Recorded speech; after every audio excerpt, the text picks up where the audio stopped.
रामामी तव दास दास म्हणता,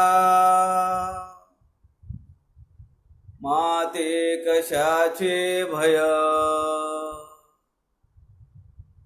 रामा जाईन ज्या स्थळी सुख घना,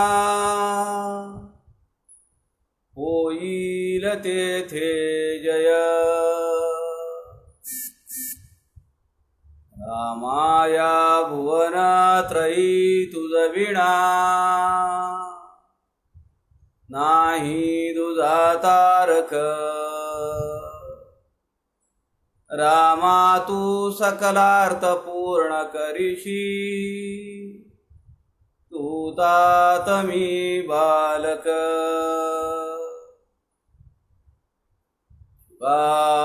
सारिखे पूर्ण वैराग्य जाचे, वसिष्ठा परी ज्ञान योगेश्वराचे.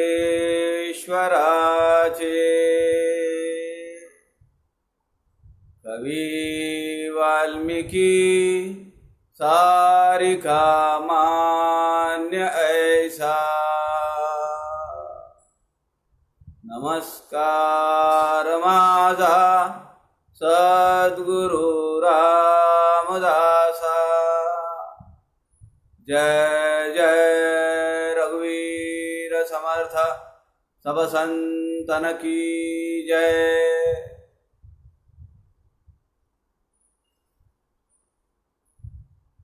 सज्जनो नमस्कार. समर्थ वाङ्मयाच्या प्रस्थान त्रयीवर आपण चिंतन करतो आहोत.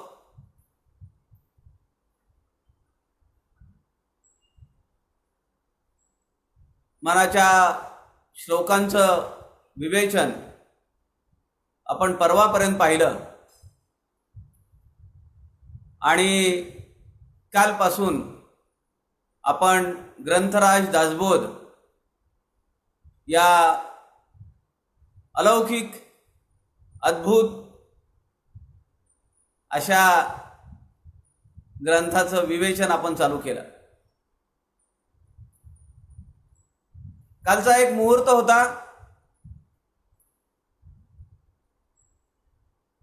छत्रपती शंभू राजांचा जयंती दिन होता. आजही एक विशेष आहे. आज मला असं समजलंय जागतिक परिवार दिन आहे आणि समर्थ संप्रदायाचा एक परिवार आहे. आपल्या परिवाराला आपल्या समोर आपल्या सभोवती पाहत असताना परिवाराच्या कुटुंब प्रमुखाला किती आनंद होत असेल ते या चित्रावरून दिसत आहे. आज आपल्या सगळ्यांना आशीर्वाद देण्यासाठी समर्थ या ठिकाणी आलेले आहेत.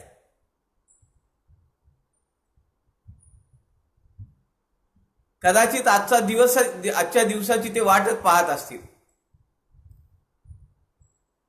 परिवारातल्या सगळ्या सदस्यांना पाहत असताना आणि आपला दासानुदास आपला एक शिष्य कसं चिंतन करतोय, कसा अभ्यास करतोय हे पाहण्याची कदाचित त्यांना उत्कंठा वाटली असेल. खरं तर समर्थ आज प्रतिमेमध्ये आले, फोटोमध्ये आले म्हणून इथं आहेत का? नाही. आपल्या सगळ्यांच्या अंतःकरणामध्ये समर्थ आहेत. जळी स्थळी काष्टी सगळीकडे आहेत आणि त्याची प्रचिती आपण घेतच असतो.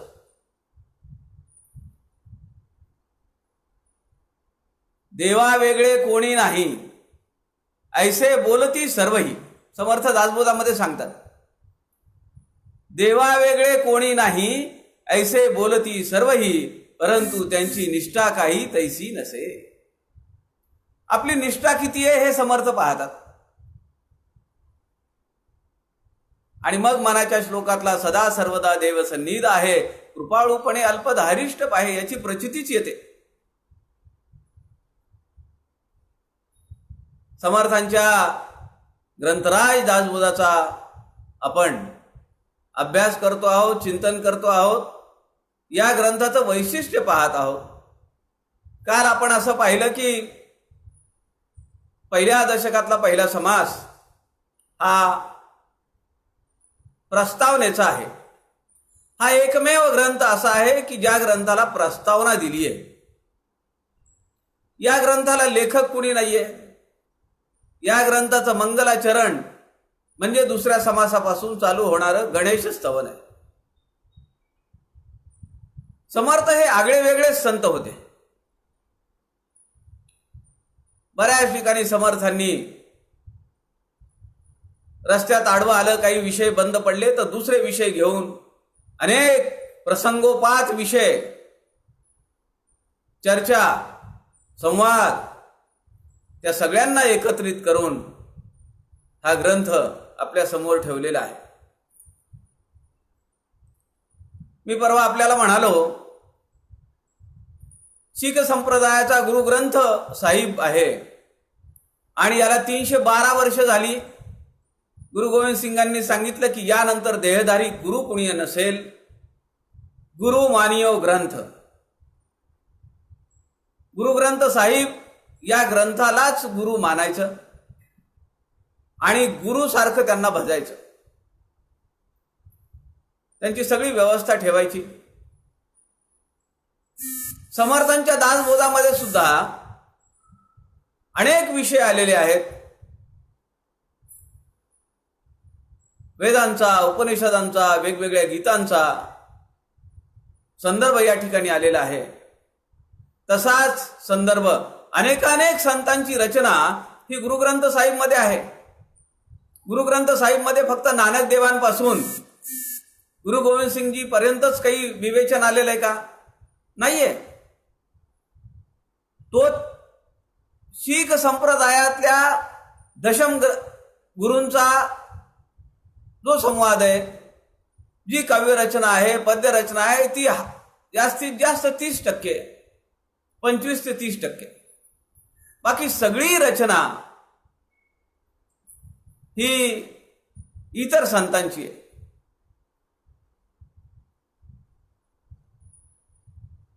आणि अशा वेगवेगळ्या संतांचा गुरुग्रंथ साहिब जसा ग्रंथ आहे तसा आपला समर्थांनी आपल्या समोर जो ग्रंथ ठेवलेला आहे, ग्रंथराज दासबोध.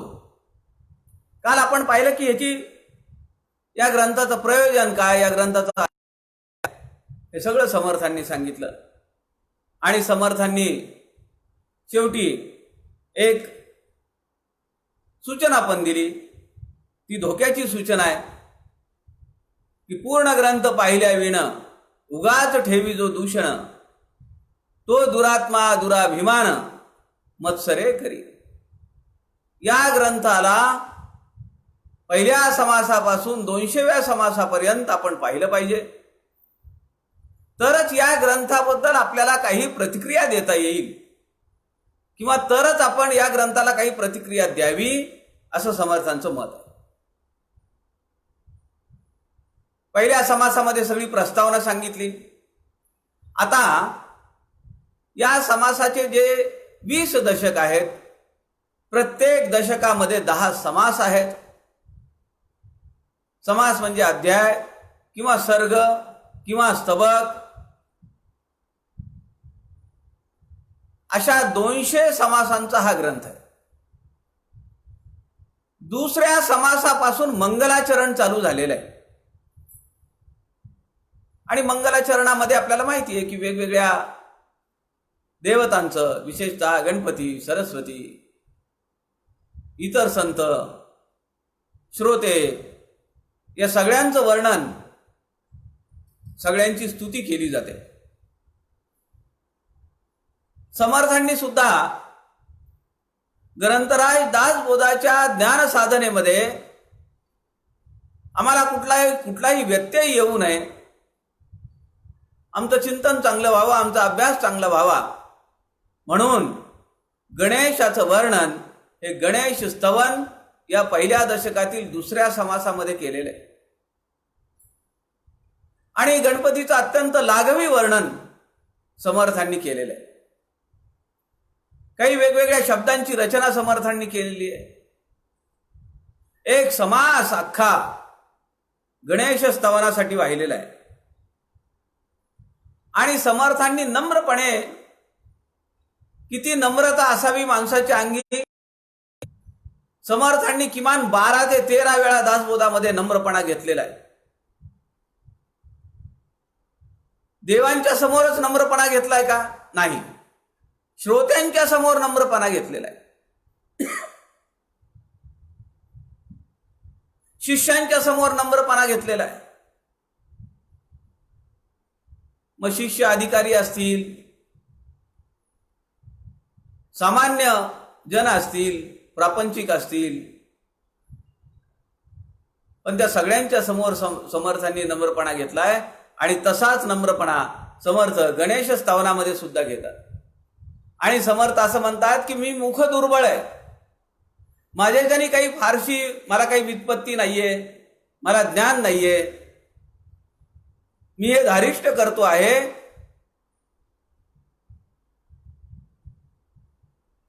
आणि यासाठी मला तुम्ही माझ्यावर कृपा करावी. समर्थ म्हणतात, माझी अंतरी भरावे, सर्व काळ वास्तव्य करावे, मज वाक्शून्यास वदवावे, कृपा कटाक्षे करुणी श्रीराम. समर्थांनी स्तवन केलंय, गणपतीची आराधना केली आहे. आणि समर्थ म्हणतात की आता तुम्ही माझ्या अंतःकरणात वास करून बसा. गणपतीला सांगतात. आणि माझ्यासारख्या ज्ञान नसणाऱ्या, व्युत्पत्ती नसणाऱ्या रामदासाकडनं काही सेवा करून घ्या. मज वाक्शून्यास वदवावे. वाक्शून्य, वाघ म्हणजे वाणी, बोलणे, आणि शून्य म्हणजे माझी प्रगती काहीही नाहीये, मी शून्य आहे, मला काहीही जमत नाहीये. माझ्या अंतःकरणात तुम्ही बसल्यानंतर मला काही काळजी नाही. जी मला सेवा करायची आहे ती सेवा परिपूर्ण होईल. आणि त्यानंतर 25व्या ओवीपर्यंत या समासामध्ये समर्थांनी गणपतीचं वर्णन केलेलं आहे. त्याच्या डोळ्यांचं वर्णन आहे, कानांचं वर्णन आहे, अंगावरच्या दागदागिन्यांचं वर्णन आहे, हातात जी आयुध घेतलेली आहेत, शस्त्रास्त्र घेतलेली आहेत, त्या सगळ्यांचं वर्णन आहे. समर्थ म्हणतात, आपण 14 विद्यांचे स्वामी आहात. 4 वेद, 6 वेदांग शास्त्र, न्याय, मीमांसा, पुराणे, धर्मशास्त्र ही 4 अंग, अशा 14 विद्यांचे स्वामी आपण आहात. त्यामुळे या ग्रंथासाठी तुमची कृपा आवश्यक आहे. समर्थ वर्णन करत असताना म्हणतात, डोलवी मस्तक जिव्हा लाळी, घालून बैसला वेटाळी, उभारवनी नाभी कमळी टकमका पाहे. हे वर्णन आहे गणपतीच्या कटीला असलेल्या नागाचं. काय विशेषता आहे? आता सगळ्या ओव्यांचा परामर्श आपल्याला नाही घेता येणार. काही विशेष ओव्या यामध्ये आहेत, त्याचा परामर्श आपण घेऊ. नाहीतर मग रोजच 1 तास एका समासाला लागेल. 200 समास आपल्याला पूर्ण करायचे.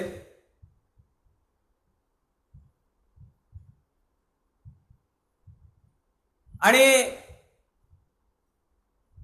हा जो सर्प किंवा नाग गणपतीच्या कमरेला वेटाळी घालून बसलेला आहे, डोलवी मस्तक जिव्हा लाळी, तो मान हलवतोय, डोलवतोय. आनंद झाल्यानंतर मान हलते. जिव्हा लाळी, जीभ बाहेर निघालेली आहे. नाग तुम्ही पाहिलाय ना, अधूनमधून जीभ बाहेर काढत असतो. जिव्हा लाळी, घालून बैसला वेटाळी, कमरेला वेटाळी घालून बसलेला आहे. उभारोनी नाभी कमळी टकमकाप आहे. नाभी कमळाजवळ आपली मान त्यांनी उंच केलेली आहे आणि तो टकमका पाहतो आहे. कुठलं वर्णन आहे सज्जन हो? हे आहे कुंडलिनी शक्तीचं वर्णन. कुंडलिनी शक्ती ही नाभी कमळाजवळ आहे. आणि आता ग्रंथाच्या या शुभारंभ प्रसंगी ती कुंडलिनी शक्ती जागृत झालेली आहे. तिला आनंद झालेला आहे की आता माझा प्रवास हा ऊर्ध्वगामी होणार आहे. कुणाच्या? तुमच्या आमच्या सगळ्या सज्जनांच्या, समर्थ भक्तांच्या अंतःकरणामध्ये षडचक्र भेदून ही कुंडलिनी शक्ती हळूहळू वर येणार आहे. तिला आनंद झालेला आहे. म्हणून टकमकाप आहे नाभी कमळी. ती प्रदीप्त झालेली आहे, जागृत झालेली आहे. आणि अशी ही सर्पाकार असलेली कुंडलिनी शक्ती योग साधनेचा अभ्यास करणाऱ्यांना याची जाणीव आहे. कुंडलिनी शक्ती ती कशी विराजमान असते, ती निद्रिस्त असते. फार कमी साधकांमध्ये ती जागृतावस्थेत येते. आणि समर्थांनी पुढे वर्णन करत असताना गणपतीला अजून एक उपाधी दिलेली, लावण्य खाणी. गणपतीचा देह हा विस्तृत विशाल आहे,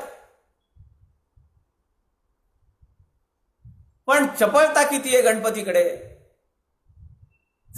दिसायला सुंदर आहे. आज मला तुम्ही सांगा की आपल्या लहानपणी सुद्धा आपण बाल गणेश मंडळाची स्थापना करून गणपतीचा सार्वजनिक उत्सव साजरा केलेला आहे का नाही? आपल्या सगळ्यांना, आपल्या मुलांना, आपल्या नातवांना श्री गणेशा म्हणा, गणपती म्हणा, प्रिय देवता आहे. अशा गणपतीचं वर्णन, स्तवन, समर्थ गणेश स्तवन दशक 1 समास 2 मध्ये करतायत. समर्थांनी लावण्य खाणी असा एक शब्द वापरलेला आहे. आणि ती आभूषण, अलंकार अंगावरची गणपतीच्या, त्याचं ते सगळं वर्णन आहे. समर्थ पुढे असं म्हणतात की ध्यान गणेशाचे वर्णिता. गणपतीचं ध्यान वर्णन करत असताना किंवा त्याचं स्तवन केल्याने मती प्रकाश होये भ्रांता. ज्याची भ्रांतावस्था आहे, ज्याला संदेह आहे, अनेक प्रश्न आहेत, ज्याच्याकडे काय करावं, काय करू नये, हे केलं तर काय होईल, ते केलं तर काय होईल, अशी ज्याची मानसिकता आहे, अशा भ्रांत माणसाला मती प्रकाश होये. त्याच्या ज्ञानाचा प्रकाश उजळू लागतो, त्याच्या बुद्धीचा प्रकाश उजळू लागतो. गुणानुवाद श्रवण करिता वोळे सरस्वती. गणपतीची आराधना करण्यानं गणपतीचा प्रसन्न होतोच, पण समर्थ असं म्हणतात की ओळे सरस्वती म्हणजे सरस्वतीची सुद्धा आपल्यावर कृपा होते, असं वर्णन समर्थ करतात. आणि पुढे समर्थ असं म्हणतात, ऐसा जो परम समर्थ, ऐसा जो परम समर्थ पूर्ण करी मनोरथ. आता मी माझ्या मनामध्ये जे काही इच्छा धरलेली आहे, मनामध्ये जे काही मी संकल्प केलेला आहे तो पूर्ण होईल. आणि म्हणून आपण कुठल्याही कार्याच्या शुभ प्रसंगी आरंभी गणपतीचं पूजन करतो. समर्थ पुढे म्हणतात, सप्रचित भजन स्वार्थ कल्लव चंडी विनायक. आणि म्हणाले, मी याची प्रचिती घेतलेली आहे गणपती. गणेशा, मी यापूर्वी तुझं स्तवन केलं आणि माझ्या अंतःकरणामध्ये जे संकल्प होते ते पूर्णपणे गेले, पूर्णत्वास गेले, याची मी प्रचिती घेतलेली आहे. आणि कलियुगामध्ये शेवटच्या चरणामध्ये समर्थ सांगतात की कलियुगामध्ये गणपती आणि चंडी म्हणजे आदिमाता देवी जगन्माता, जगन्मातेचं आणि गणपतीचं स्तवन हे कलियुगामध्ये अत्यंत लाभदायक आहे. कल्लव चंडी विनायको, कल्लव चंडी विनायको याचा अर्थ कलियुगामध्ये चंडी आणि विनायक यांचं कीर्तन करणे, गुणानुवाद करणे, संकीर्तन करणे, भजन करणे, भक्ती करणे ही मानवी जीवनासाठी अत्यंत लाभप्रद अशी गोष्ट आहे. आणि या समासाच्या शेवटी समर्थ असं म्हणतात, ऐसा गणेश मंगळ मूर्ती, असं ते वर्णन केलेलं आहे समर्थांनी. आणि समर्थ असं शेवटी म्हणतात, ऐसा गणेश मंगळ मूर्ती, मंगलकारक आहे, मंगलदायक आहे, तो म्या स्तविला यथामती, मी त्याचं स्तवन केलेलं आहे आणि माझ्या बुद्धीला तसं मी गणपतीचं स्तवन केलेलं आहे. वांछा धरून चित्ती, चित्तामध्ये माझ्या मनामध्ये मी एक संकल्प धरलेला आहे. कशाचा? वांछा धरून चित्ती परमार्थाची. माझ्या साधकांना परमार्थाकडे बुद्धी वळावी अशी प्रार्थना मी गणपतीला केलेली आहे. समर्थांच्या चरित्रामध्ये गिरीधर स्वामी हे समकालीन आहेत. शेवटची 16 वर्ष गिरीधर स्वामी समर्थांसोबत राहिलेली आहेत. आणि समर्थ प्रताप नावाचा त्यांचा ग्रंथ प्रसिद्ध आहे. सगळ्यात जास्त ऑथेंटिक चरित्र कुठलं असेल समर्थांचं? गिरीधर स्वामींचं आहे. का? तर ते समकालीन आहेत, त्यांच्या सहवासात ते राहिलेले आहेत. आणि ते जेव्हा चरित्र लिहित असतील तेव्हा समर्थांनी त्यांना विनाकारण चढाबळा की काही लिहिलेलं असेल तर त्याचं ताडण केलेलं असेल. त्यामुळे समर्थ प्रताप हा ग्रंथ गिरीधर स्वामींचा आहे आणि गिरीधर स्वामी हे समर्थांचे समकालीन आहेत. 16 वर्ष समर्थांसोबत राहिलेले आहेत. त्या समर्थ प्रतापामध्ये गिरीधर स्वामी लिहितात, समर्थे सुंदर मठी गणपती केला. समर्थांनी गणपती कुठे उत्सव केला? सुंदर मठामध्ये. दोन्ही पुरुष सिंदूर वर्ण अर्चिला. दोन्ही पुरुष सिंदूर वर्ण अर्चिला. सकळ प्रांतासी महोत्सव दाविला.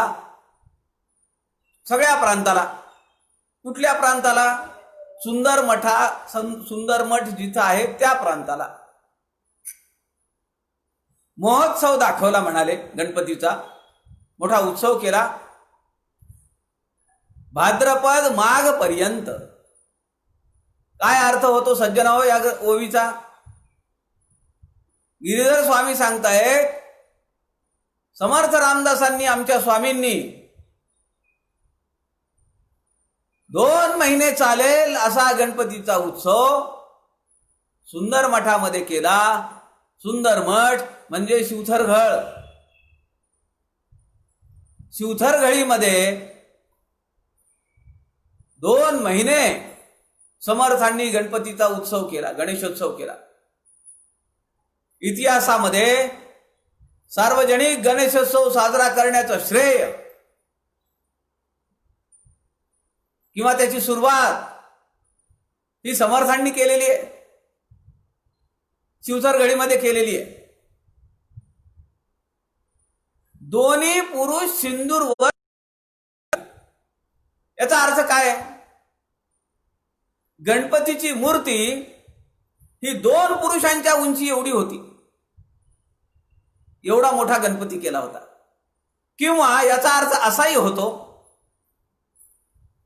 राजांचा छत्रपती शिवाजी महाराजांचा सहवास बऱ्याच वेळा शिवथरघळीमध्ये असायचा आणि त्या उत्सवाच्या वेळी स्वतः राजे तिथं होते.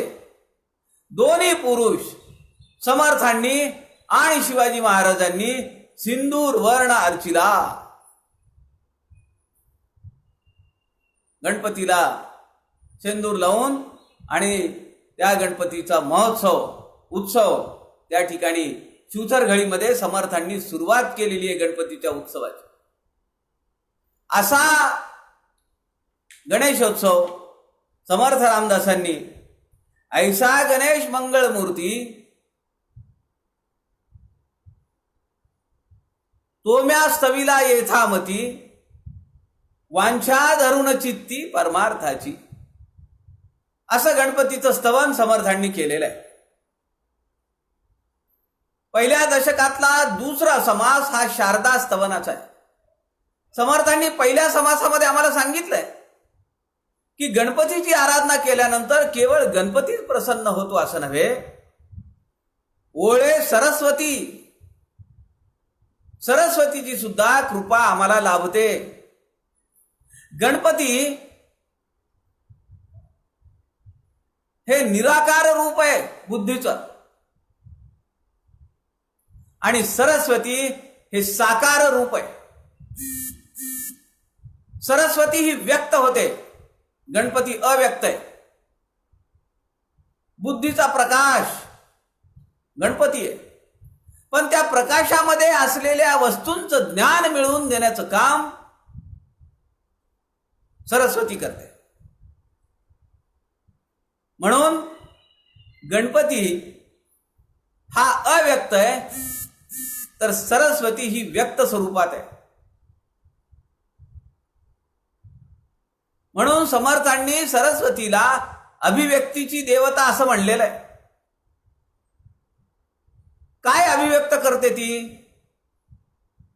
आमच्या अंतःकरणात असलेलं स्फुरण, आमच्या अंतःकरणात निघणारे विचार ती वैखरी वाणीनं प्रकट करते. आज आपला जो काही संवाद चालू आहे तो वैखरी वाणीतून आहे, सरस्वतीच्या माध्यमातून आहे. त्यामुळे समर्थांनी दुसऱ्या समासामध्ये, पहिल्या दशकाच्या दुसऱ्या समासामध्ये शारदा स्तवन हे सरस्वतीचं स्तवन केलेलं आहे. समर्थ म्हणतात, आता वंदीन वेद माता. वेदांची ती माता आहे, वेदांना तिने जन्म दिलेला आहे. आता वंदीन वेद माता श्री शारदा ब्रह्मसूता. ती ब्रह्माची कन्या आहे, परब्रह्माची ती कन्या आहे. शब्दमूळ वाग्देवता, शब्दमूळ वाग्देवता माहम माया. ती केवळ माय नव्हे, माय म्हणजे आई किंवा माया. या ठिकाणी हे दोन्ही शब्द लागू पडतात. ती आई आहे, तिच्याशिवाय आपलं काही चालत नाही. अगदी लहान बालक असताना सुद्धा, तान्हबाळ असताना सुद्धा रडण्याचा आवाज आल्याशिवाय आई जवळ घेत नाही.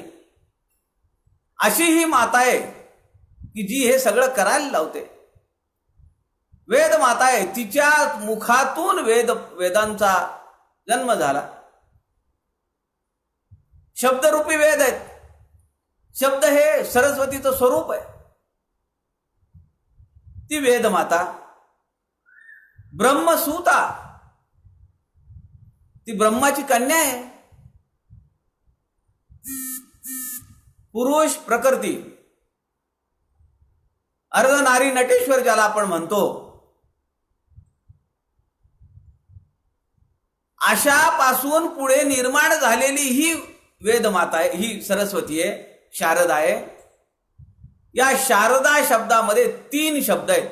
सज्जन हो, शा म्हणजे शालीनता,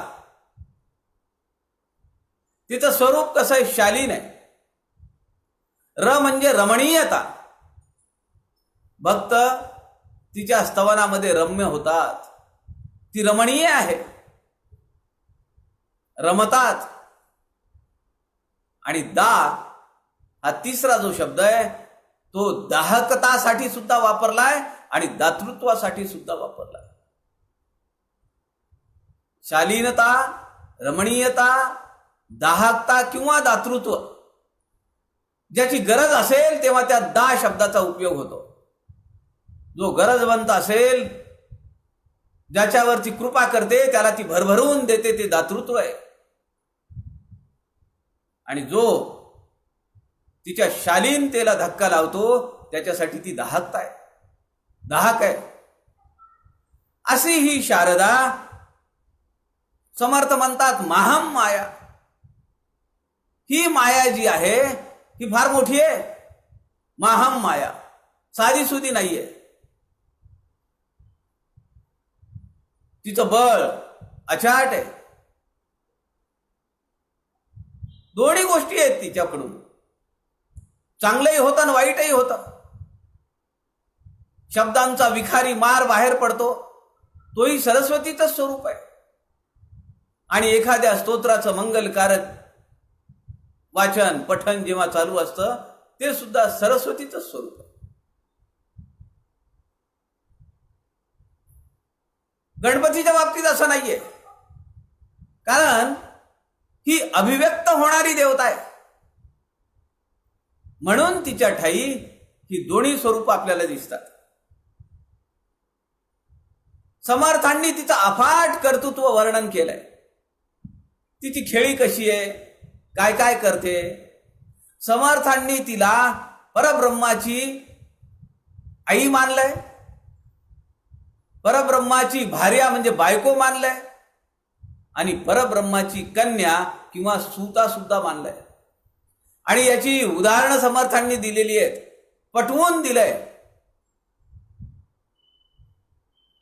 ती आई आहे, ती पत्नी आहे आणि ती कन्या आहे.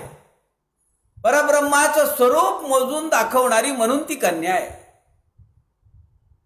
आणि या चराचर सृष्टीचा विकास, चराचर सृष्टीची निर्मिती होते पुरुष आणि प्रकृती एकत्र आल्याने, म्हणून ती त्याची भार्या आहे.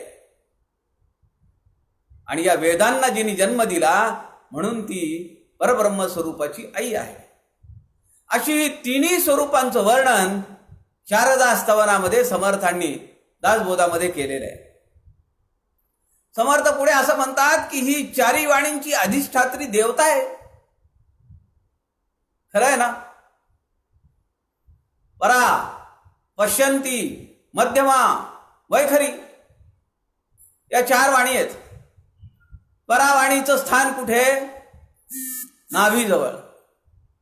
तिथं फक्त स्फुरण तयार होतं, ध्वनी नाही, अर्थ नाही, फक्त एक स्फुरण तयार होतं.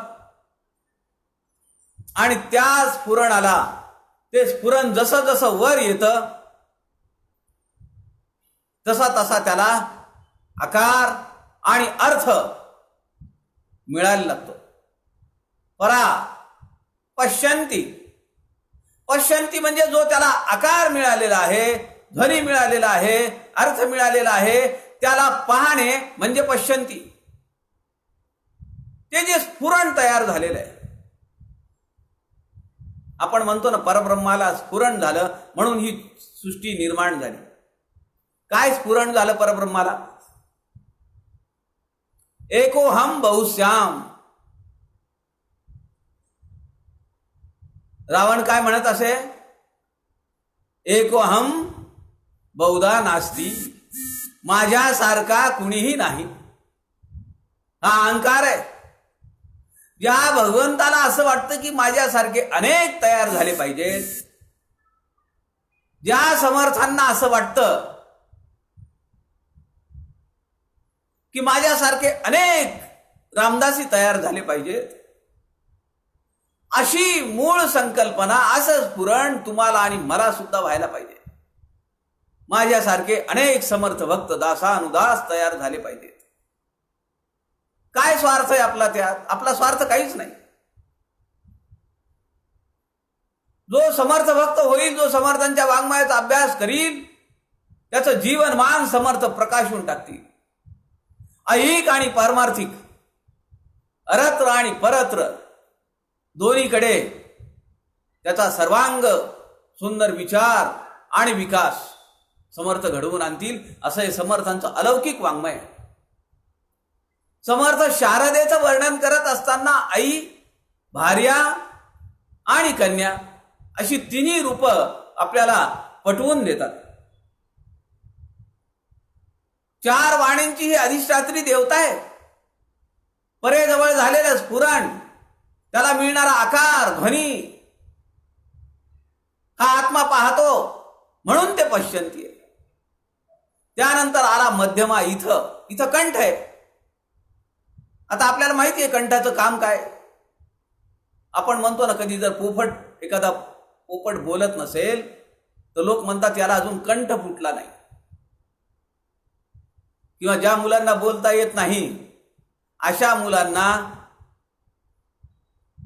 पोपटाने खाल्लेलं उष्टफळ टोकरलेलं ते त्या मुलाला खायला घालतात, कारण त्या पोपटासारखा कंठ या मुलाला फुटावा म्हणून.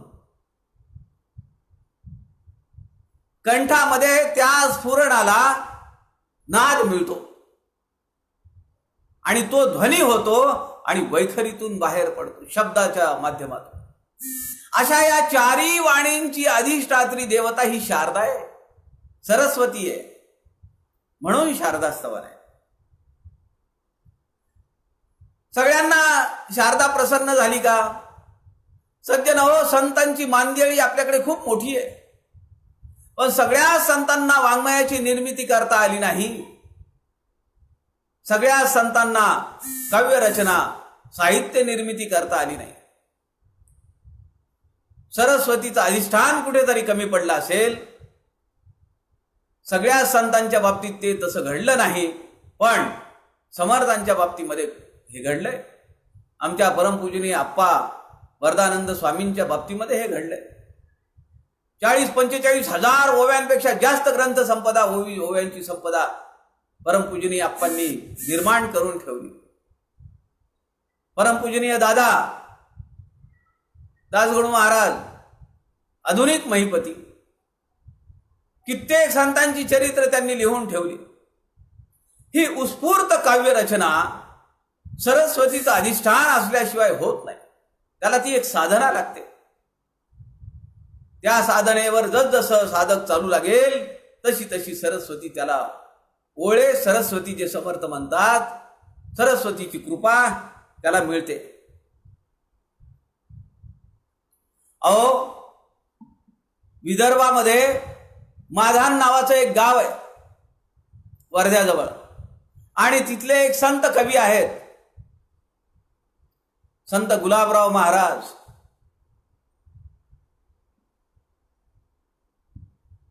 संत गुलाबराव महाराज हे अंध होते, जन्मतः अंध नव्हते. बालपणी आलेल्या आजाराने त्यांचे डोळे गेले. पण आपल्याला आश्चर्य वाटेल, प्रज्ञाचक्षु अशी बिरुदावली, असं संबोधन संत गुलाबराव महाराजांना आहे. ज्ञानेश्वर कन्या आळंदीला माऊलींच्या मंदिरामध्ये संत गुलाबराव महाराजांचा मोठी प्रतिमा आहे. गुलाबराव महाराजांच्या आवाहनानुसार माऊली ज्ञानेश्वर जेवण्यासाठी येत होती असे दाखले मिळतात. गुलाबराव महाराजांवर सरस्वती एवढी ओढली,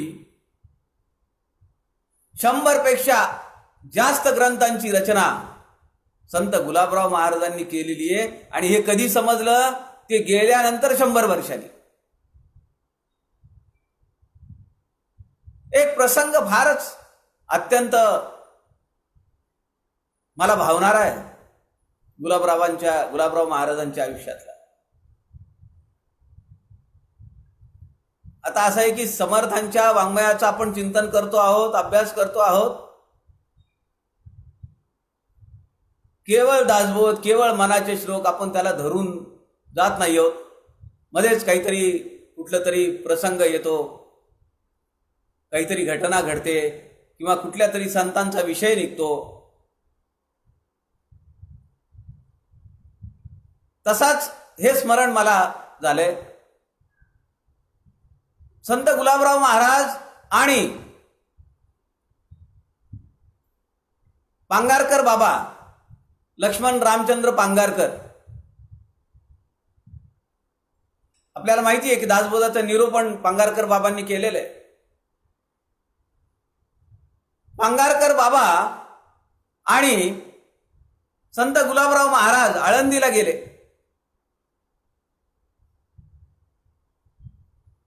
गुलाबराव महाराज दूर कोपऱ्यात बसलेले आहेत आणि पांगारकर बाबा अत्यंत तन्मय होऊन माऊलींना अभिषेक घालतायत. दूध, दही, नारळाचं पाणी, मध, पिठी साखर असं सगळं समाधीवर टाकून एवढ्या तन्मयतेनं आपला हात फिरवताय समाधीवरनं की जसं माऊलींच्या पाठीला हात फिरवून माऊलींना स्नान घालतायत. काय मानसिकता असेल, किती गोड प्रसंग आहे ना. पांगारकर बाबा माऊलींच्या समाधीला अभिषेक घालतायत. तन मन धन सगळं तिकडे आहे. आणि तल्लीन झालेल्या पांगारकर बुवांची तंद्री गुलाबराव महाराजांनी भंग केली. संत गुलाबराव महाराज म्हणाले, बाबा अरे हातातली अंगठी तर काढ, माऊलींच्या पाठीला चरे पडतायत. प्रज्ञाचक्षू गुलाबराव महाराज 10-15 फुटावर काय बसले असतील, पण माऊलींच्या पाठीला पांगारकर बाबांच्या बोटातली अंगठी ती घासल्या जातीये याची जाणीव ज्ञानेश्वर कन्या असलेल्या गुलाबराव महाराजांना झाली. कन्या झाल्याशिवाय आईचं दुःख नाही समजत. म्हणून आम्ही माऊली असं म्हणतो. समर्थ माऊली, ज्ञानेश्वर माऊली. त्याच्या पाठीमागचा उद्देश आहे की आम्ही तुमची मुलं आहोत, तुम्ही आमची आई आहात. असा हा प्रसंग आहे की जो ज्ञानेश्वर कन्या गुलाबराव महाराजांच्या आयुष्यातला आणि पांगारकर बाबांच्या आयुष्यातला आहे. अशा अंध असलेल्या ज्ञानेश्वर कन्या गुलाबराव महाराजांनी 100 पेक्षा अधिक ग्रंथांची रचना करून ठेवली. कारण सरस्वती ओळे, सरस्वतीचं अधिष्ठान ज्यांना जमतं त्यांच्या हातून लेखन क्रिया निश्चित होते. मग आपण ही सगळी साधना करत असताना आपल्याला सुद्धा असं वाटलं पाहिजे की समर्थांच्या वाङ्मयावर माझं काही लिखाण झालं पाहिजे. एखादा ग्रंथ घ्यायचा, करुणाष्टक घ्यायची, मनाचे श्लोक घ्यायची, आत्माराम घ्यायचा, दासबोध घ्यायचा, स्फुट काव्य घ्यायची आत्ता कालच सचिन जहागीरदार आहेत, थोर समर्थ भक्त आहेत,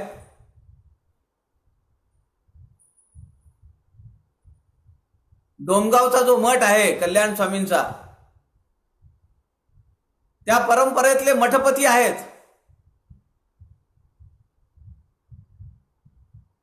समर्थ भक्त सचिन जहागीरदारांनी समर्थांच्या आंबा या काव्यावर विवेचन केलंय. कालच आले ते. सध्या आंबे आहेत ना भरपूर. आंब्याचा आस्वाद घेत असताना समर्थांच्या दृष्टीने आंबा कसा होता, आंबा म्हणजे काय, त्याची चव चाखायची म्हणजे काय, आंब्यातली कोय म्हणजे काय, आंब्याची साल म्हणजे काय आणि आंब्याचा रस म्हणजे काय, तो आता इथं विस्ताराने मांडायची गरज नाही. तो आपण स्वतंत्रपणे ते आंबा काव्य जे आहे समर्थांचं आणि त्यावर समर्थ भक्त मठपती श्री सचिनजी जहागीरदार यांचं विवेचन आपण ऐकलं पाहिजे. समर्थांनी शारदेचं स्तवन केलं, तिचं वर्णन केलं, तिचं भजन केलं आणि समर्थ असं म्हणतात, जे अनंत माया वैष्णवी. शारदा कशी आहे, अनंत माया वैष्णवी. न कळे नाटक लाघवी. ती एवढी लाघवी आहे की तिने केलेली नाटकच. कारण समर्थांनी एका विनोदेची मोडी म्हणाले, ही परब्रह्माची कन्या जी आहे, ही कन्या सृष्टीची रचना करते. विचार करा, एक प्रसंग डोळ्यासमोर आला. लहान मुलं आहेत, 5-6 मुलं, आणि ते खेळ खेळतायत. कुणी स्वयंपाक करतं, कुणी बाळाला घेतं, कुणी म्हणतं मी घर स्वच्छ करतो. ती भांडी वगैरे सगळी समोर ठेवलेली असतात. मी माझ्या नातवाचं इथं पाहतो दमनला, ते काहीतरी मांडून ठेवतो. तो म्हणतो खाना बना रहा हूं, खाना बनाया है. हिंदी जास्त चालतं इकडे. आणि तो जेवायला वाढतो, तो म्हणतो हे खा ते खा. थोडा वेळ खेळ खेळतो. जेव्हा त्याचं मन त्या खेळातनं निघतं तेव्हा तो सगळा पसारा काढून टाकतो. एका क्षणात तो विचार नाही करत की या आत्ता भांड्यामध्ये आपण काही शिजवलेलं आहे, इथं काहीतरी मळलेलं आहे, मग ते सांडेल, करेल, पाणी सांडेल, काही नाही. समर्थ म्हणतात, ही शारदा अशा सृष्टींची रचना करते. ती रमते, खेळ खेळत राहते. त्या खेळामधले खेळणी कोण आहेत? तुम्ही आम्ही आहेत. ती जिथं ठेवते तिथं आम्ही जातो. ती जसं करायला लावते तसं आम्ही करतो. लीळा विनोदेची मोडी. आणि जेव्हा तिला असं वाटतं की बाद झाला, आता दुसरा खेळ करूया, आणि मग तिथं सुनामी येते, महाभयानक भूकंप येतो आणि सगळं एका क्षणात होत्याचं नव्हतं होतं, होऊन जातं. समर्थ म्हणतात, न कळे नाटक लाघवी. ती एवढी लाघवी आहे, ती एवढी गोड आहे की आपल्याला समजतच नाहीये. ती आपल्याला राबवून घेते. आपले नातू पंतू आपल्याला करतात का नाही असं? गोड गोड गोड गोड बोलतात. आपली मुलं, आपल्या सुना, आपल्या मुली करतात का नाही? समर्थांचं वाङ्मय अशा दृष्टीनं आपल्या जीवनात आपण पाहिलं पाहिजे. खूप लाघवी आहे हे सगळं. आपण रमता उपयोगी नाही. आपल्याला सुद्धा सर्वसाक्षी अवस्था मिळवायची आहे, म्हणून या वाङ्मयाचा अभ्यास आहे. समर्थांनी तिचं वर्णन करताना सांगितलंय, न कळे नाटक लाघवी, जे थोरा थोरास गोवी. अरे सामान्य माणसाचं काय घेऊन बसलात? भल्या भल्यांना तिने गुंतवून ठेवलेले म्हणाले. खरं आहे ना? तिचं जर अधिष्ठान या जिव्हेवर असेल तर या जिव्हेच्या द्वारे जे जे काही बाहेर पडेल, चांगलं पडलं तर चांगले लोक नादी लागतील, वाईट पडलं तर कुसंग जवळ येईल. आणि अशा मोठ्या मोठ्या लोकांना ती गुंतवून ठेवते जाणपणे. तिला सगळं माहिती असतं, पण आम्हाला मात्र माहिती नसतं. अशी एक सूचना समर्थ या ठिकाणी शारदा स्तवनामध्ये देतात. समर्थांचा या पहिल्या दशकातला चौथा समास हा सद्गुरु स्तवनाचा आहे. समर्थांचे सद्गुरु, समर्थांचा आराध्य दैवत हे प्रभू श्रीराम आहे. बघा, असा योग फार दुर्लभ आहे. माझे सद्गुरु ज्या दिवशी जन्म झाले, या पृथ्वीवर अभिव्यक्त झाले, प्रकट झाले, त्या दिवशी माझा जन्म होणं किंवा माझ्या सद्गुरूंनी देह ठेवला, माझ्या सद्गुरूंनी ज्या दिवशी सृष्टीमध्ये महानिर्याण केलं, त्या दिवशी मला माझा देह ठेवता आला, असं भाग्य फार कमी संतांच्या आयुष्यात आहे. त्यामध्ये एक समर्थ रामदास आहेत. आपलं आराध्य ज्या दिवशी प्रकट झालं, प्रभू रामचंद्रांचा जन्म झाला, त्या दिवशी समर्थांचा जन्म झालेला आहे. रामनवमी ही समर्थांची जयंती आहे. आणि समर्थांचं सद्गुरु स्तवन अत्यंत मनोहारी आहे. मंगळाचरण चालू आहे. मंगळाचरणामध्ये पहिल्यांदा गणेशाचं स्तवन केलं, दुसऱ्या समासामध्ये शारदेचं स्तवन केलं, आणि तिसऱ्या समासामध्ये समर्थ आता सद्गुरूंचं स्तवन करत आहेत. इथं दाशरथी राम आहे का समर्थांना अपेक्षित? नाही. इथं ते सद्गुरु तत्व अपेक्षित आहे की जे चराचराच्या पलीकडे आहे, परब्रह्म स्वरूप आहे. ते रामाचं स्वरूप सद्गुरु स्तवन, सद्गुरु म्हणून समर्थांनी या ठिकाणी वर्णन केलेलं आहे. दाशरथी रामाचं वर्णन इथं नाहीये. आणि सद्गुरूंचं स्तवन करत असताना समर्थांची प्रतिभा एवढी जागृत झालेली आहे की सद्गुरूंना उपमा देण्यासाठी समर्थांनी काय काय गोष्टी वापरलेल्या आहेत. आणि समर्थ असं म्हणतात की हे सगळं तोकडं पडतंय, सद्गुरूंना उपमा देता येत नाही. आणि अशी वर्णन केल्यानंतर, असं स्तवन केल्यानंतर समर्थ असं म्हणतात की सद्गुरूंची कृपा झाली की शिष्याला गुरुपदी आरूढ करतो तो सद्गुरू.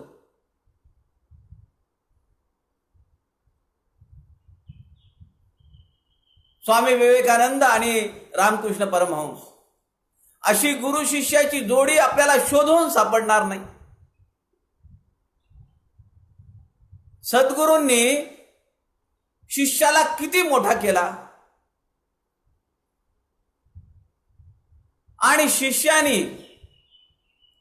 सद्गुरूंचं नाव जगातल्या 190 देशांपैकी 114 120 देशांमध्ये नेलेलं आहे. रामकृष्ण मठ हे जवळपास 120 देशांमध्ये आहेत जगामध्ये. एका नरेंद्राला कुठे नेला रामकृष्ण परमहंसांनी. असा सद्गुरू, असा शिष्य होणे नाही. आणि एकदा सद्गुरूची कृपा झाली, जो नरेंद्र वडील असताना वडिलांची मोठी बॅरिस्टरी होती, वकील होते. अगदी उत्तर प्रदेशामध्ये ते केसेस लढवण्यासाठी जायचे. वैभव संपन्न घराणं होतं. अशा परमवैभवामध्ये असलेल्या एका मुलाला सद्गुरूंचा बरीच स्पर्श झाला आणि शिव भावे जीव सेवा असा संकल्प, अशी सिद्धी, अशी ज्ञानाची प्राप्ती, ती विश्वपाळीती साधना झाली. शिव भावे जीव सेवा. समर्थांनी सद्गुरूंचं वर्णन करण्यासाठी किती उपमा दिल्यात, अनंत उपमा दिल्यात. आणि समर्थ असं म्हणतात की सद्गुरूचं वर्णन करत असताना सूर्य, सोने, काय त्याच्यात म्हणजे उपमा देत असताना सुद्धा ती उपमा किती तोकडी आहे हे समर्थ समजावून सांगतात. सूर्याची उपमा दिली, ते म्हणाले सूर्य अस्ताला गेल्यानंतर काय प्रकाशाची किंमत आहे. सोन्याची उपमा दिली असताना समर्थ म्हणतात की सोनं लोखंडाला लावल्यानंतर, परीस लोखंडाला लावल्यानंतर त्याचं सोनं होईल, पण ते जे सोनं आहे ते पुन्हा जर लोखंडाला लावलं तर त्याचं सोनं होईल का? नाही. पण सद्गुरूंची कृपा ज्या शिष्याला होते तो शिष्य सद्गुरू म्हणून राहतो, त्याला ते सद्गुरुपद लागतं. गुरुपद ओळीले कल्याण स्वामींना, समर्थांच्या आयुष्यातला प्रसंग आहे ना. आता यापुढे तू अनुग्रह द्यायला हरकत नाही. एकदा सद्गुरूंची कृपा झाली की शिष्य सुद्धा सद्गुरू होतो. आपणा करीसी आपणा सारखे करीती तत्काळ, क्रिया पालटे तत्काळ, हे पहिल्या समासातली ओवी आहे. मग आमची क्रिया जेव्हा पालटेल, आता तत्काळ या शब्दाचा अर्थ किती वर्ष हे आपल्या साधनेवर अवलंबून आहे. अशी क्रिया पालटलेल्या शिष्याला सद्गुरूंची कृपा होते आणि सद्गुरू स्वतः, शिष्य स्वतः तो सद्गुरूच्या पदी बसतो. समर्थांनी मेरू पर्वताची उपमा दिली, म्हणाले जड आहे, भार वाहतोय. समर्थांनी आकाशाची उपमा दिली, ते म्हणाले त्यात विकार आहेत. पृथ्वीची उपमा दिली, ते म्हणाले जड आहे, हलत नाही जागचं, जल आटून जातं म्हणाले. आता उन्हाळा आहे, आपल्या आजूबाजूला असलेली शेततळी, नदी, ओहोळ आटले का नाही? पाण्याचं दुर्भिक्ष आहे. आता दरवर्षी या काळामध्ये किती गावांना किती टँकर पुरवले जात आहेत याचं वर्णन आपण दरवर्षी ऐकतो. यावर्षी मात्र या कोरोनाने असा काही उच्छाद मांडलाय की एकही बातमी नाहीये. कुठं पाण्याचं दुर्भिक्ष आहे, किती टँकर चालले, कसा पाणी पुरवठा होतोय, काही नाही. एकमेव बातमी, ब्रेकिंग न्यूज, कोरोना. दिलासादायक एकच बातमी, आज रुग्ण कमी निघाले किंवा जे रुग्ण होते ते घरी निघाले. आणि दुसरी दिलासा हरणारी बातमी, जिथं ग्रीन झोन होता तो रेड झोन झाला. एवढंच ब्रेकिंग चालू आहे सध्या. समर्थांनी जलाचं, पाण्याचं उपमा देत असताना म्हणलं की आटून जाईल ते. ती कशी सद्गुरूंसाठी उपमा होईल? कारण सद्गुरू तर चराचराच्या पूर्वी आहेत, चराचर असताना मार्गदर्शनासाठी आहेत आणि चराचराच्या नंतरही ते आहेत. हे तत्व आहे, तो देह नाहीये. चिंतामणी, कामधेनू, लक्ष्मी, इंद्र, देवदेवता या सगळ्यांची उपमा समर्थ देतात. आणि आता समर्थ म्हणतात आता सद्गुरू वर्णवेना. समर्थ म्हणतात एवढ्या सगळ्या उपमा दिल्यानंतर सुद्धा आता सद्गुरू वर्णवेना, जेथे माया स्पर्शो शकेना. कोणती माया आहे? शब्द ब्रह्मांड, शब्द ब्रह्म ही माया आहे. त्याचं वर्णन करण्यासाठी बाकीच्या तर गोष्टी चालणार नाहीयेत. वस्तूंची उपमा देता येत नाहीये. मग आता शब्दांच्या बळेत स्तवन करावं तर तेही होत नाहीये. समर्थ म्हणतात, ते स्वरूप मज अज्ञाना काय कळे. माझ्यासारख्या अज्ञानाला सद्गुरूचं स्वरूप कसं समजेल, काय उपमा द्यावी मी. माझ्या दृष्टीला, माझ्या बुद्धीला जे जे शक्य आहे ते मी उपमा द्यायचा प्रयत्न केला, पण ते सगळं तोकडं पडत आहे. परीस आपणा ऐसे करीना. परीस त्या सोन्याला आपल्यासारखा करीत नाही. लोखंडाचं सोनं करील, पण त्या सोन्याला परीस नाही होता येत. परीस आपणा ऐसे करीना, सुवर्णे लोहो पालटेना. ते लोखंडाचं झालेलं सोनं पुन्हा लोखंडाला सोनं करू शकत नाही. उपदेश करी बहुत जना, अंकित सद्गुरूचा. पण सद्गुरूचा अंकित झालेला, सद्गुरूची कृपा झालेला हा शिष्य सद्गुरूपदी विराजमान होतो.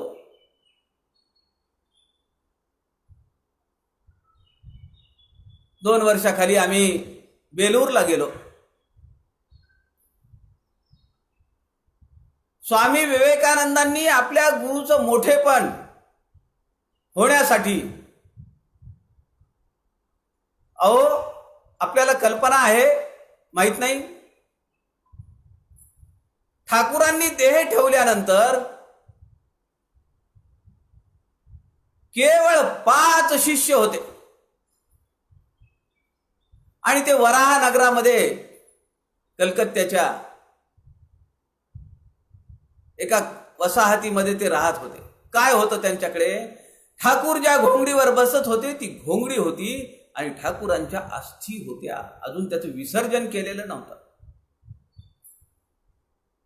स्वामी विवेकानंदांनी लिहिलेलं एक पत्र आहे. सद्गुरूचं मोठेपण किती मोठं आपण केलं पाहिजे सद्गुरूंना, हे आपण कायम अंतःकरणात ठेवलं पाहिजे.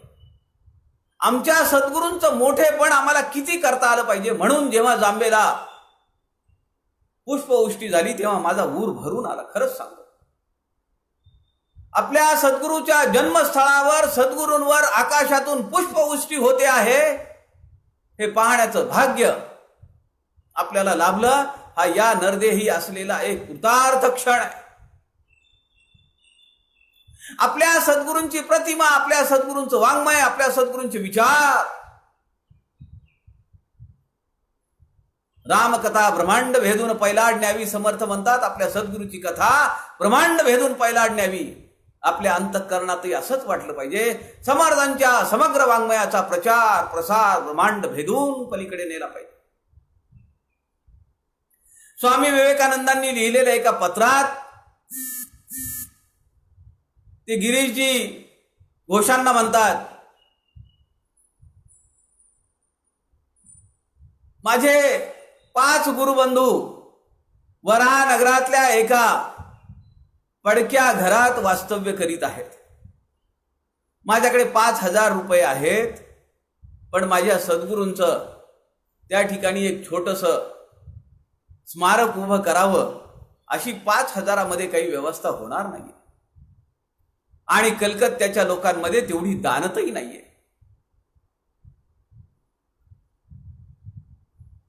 स्वामी विवेकानंदांचं हे पत्र जेव्हा मी वाचत होतो तेव्हा मी हे पत्र 2-3 वेळा वाचलं.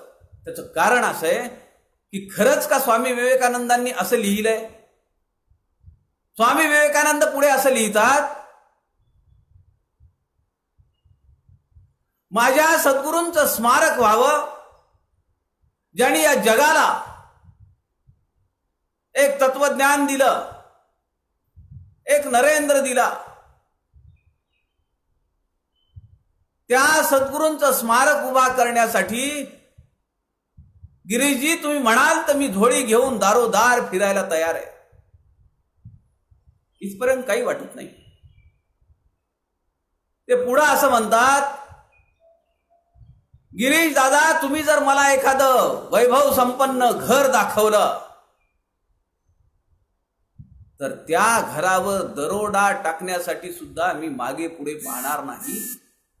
सद्गुरूंच्या प्रती एवढी निष्ठा, एवढं समर्पण एवढं धारिष्ट्य सत्शिष्याच्या अंतःकरणात असलं तर आज तुम्ही बेलूरला जा, एक दिवस पुरणार नाहीये.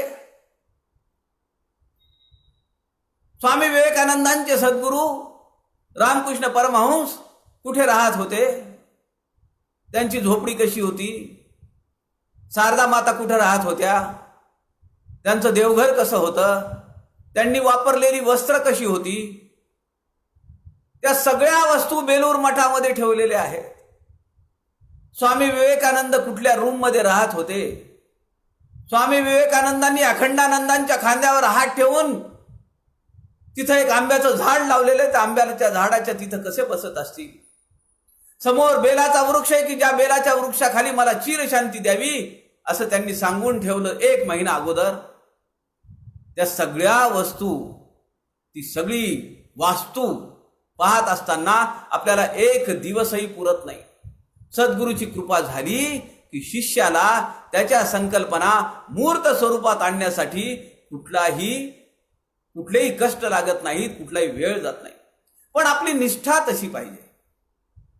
म्हणून सज्जनो, समर्थांच्या वाङ्मयाचा अभ्यास करत असताना, समर्थांच्या दासबोधाचा अभ्यास करत असताना समर्थांच्या प्रती अनन्य भाव, अनन्य शरणागत अवस्था आपल्या अंतःकरणात असली तर आपल्या सद्गुरूंचं जे दुर्लक्षित वाङ्मय आहे की जे माणसाच्या अभ्युदयासाठी आवश्यक आहे, याची प्रचिती तुम्ही आम्ही घेतलेली आहे.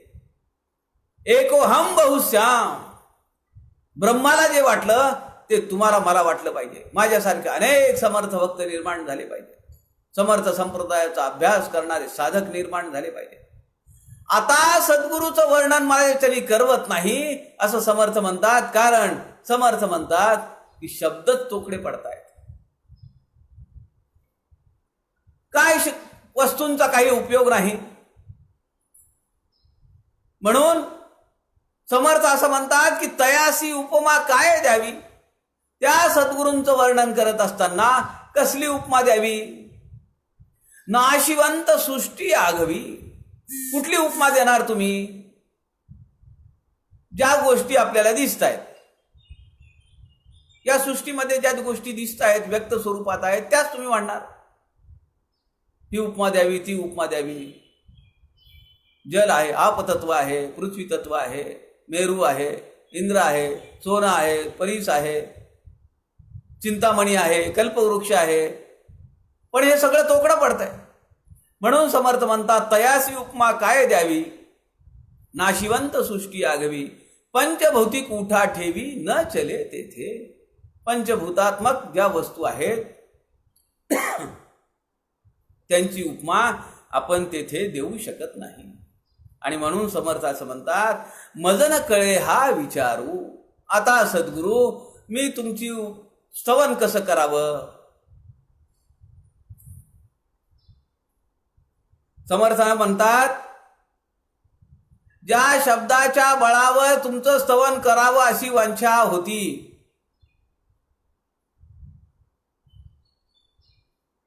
ती माया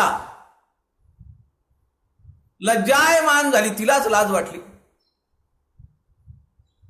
ती म्हणतीये अहो माझी काय गत आहे, माझी कॅपॅसिटी किती, माझा जीव किती, आणि माझ्या माध्यमातून तुम्ही सद्गुरूंचं वर्णन करताय, कसं शक्य आहे. वांछित होते मना, माझ्या मनात होतं शब्दांच्या बळावर मी तुझं वर्णन करावं, पण ते शक्य नाहीये. म्हणून समर्थ शेवटी असं म्हणतात मज न कळे हा विचारू, दुरोनी माझा नमस्कारू. गुरुदेवा पैल पारू, पाववी मज. असं असलं तरी सद्गुरू, तुम्हाला माझी कळवळ आहे, तुम्हाला माझी तळमळ आहे, मला माहिती आहे. मला या भवसिंधूच्या पलीकडे पाववी पैल पारापर्यंत मला घेऊन जा, म्हणून मी तुम्हाला दुरूनच नमस्कार करतो. माझी योग्यता नाहीये तुमच्या जवळ यायची. मी मनाच्या श्लोकांचं विवेचन करत असताना या दुरूनी माझा नमस्कारू, या शब्दाचा, या चरणाचा गर्भितार्थ सांगितला. सद्गुरूंची कृपा झाल्यानंतर भक्त तो होतो की जो विभक्त नाहीये. समर्थांनी भक्ताची व्याख्या केली आहे. जो विभक्त नाही तो भक्त. विभक्त कुणापासून नाहीये? सद्गुरूंपासून नाहीये. म्हणजे सद्गुरू आणि मी द्वैतात आहोत तोपर्यंतच मला नमस्कार घालता येतो. अद्वैतामध्ये नमस्कार कसा घालता येईल? जर सद्गुरूंनी मला अंकित करून घेतला, मला जर जवळ घेतलं, सद्गुरूंचा परिस्पर्श जर मला लाभला तर मी सद्गुरू झालो. सद्गुरूंच्या रूपामध्ये मी विलीन झालो. मग मला सद्गुरूंच्या प्रती कृतज्ञता व्यक्त करायची असेल तर मला नमस्कार कसा घालता येईल? म्हणून या चरणाचा अर्थ असा आहे, दुरून माझा नमस्कारू. समर्थ म्हणतात की माझी योग्यता जरी नसली तरी हे भगवंता, आपण मला गुरुदेवा पहिलं पार मला घेऊन चला, असं साकडं सद्गुरूंना घालतात. आणि त्यानंतर समर्थ 5व्या समासामध्ये संतांचं स्तवन करतात. हा प्रघात आहे, ही परंपरा आहे आमच्या इतर संतांच्या ग्रंथसंपदेमध्ये किंवा सगळीकडेच, सगळ्या शास्त्र ग्रंथांमध्ये, की आपण सुरुवातीला मंगलाचरण केलं पाहिजे. मग त्यामध्ये गणपतीची आराधना झाली, शारदेची आराधना झाली. तिची कृपा झाल्याशिवाय शब्दसृष्टीचा डोलारा कसा उभा करता येईल? त्यानंतर सद्गुरूंचं वर्णन झालं, सद्गुरूंचं स्तवन झालं. आता समर्थांनी संतांचं स्तवन केलं. बघा, एक संत इतर संतांचं स्तवन करतो, हा भाव किती मोठा आहे. वारकरी संप्रदायामध्ये प्रत्येक जण एकमेकांना नमस्कार करतो, कारण तो त्या दुसऱ्या व्यक्तीमध्ये, दुसऱ्या वारकऱ्यामध्ये विठ्ठलाचं रूप पाहतो, भगवंताचं रूप पाहतो. समर्थांनी या ठिकाणी संतांचं स्तवन केलंय. संत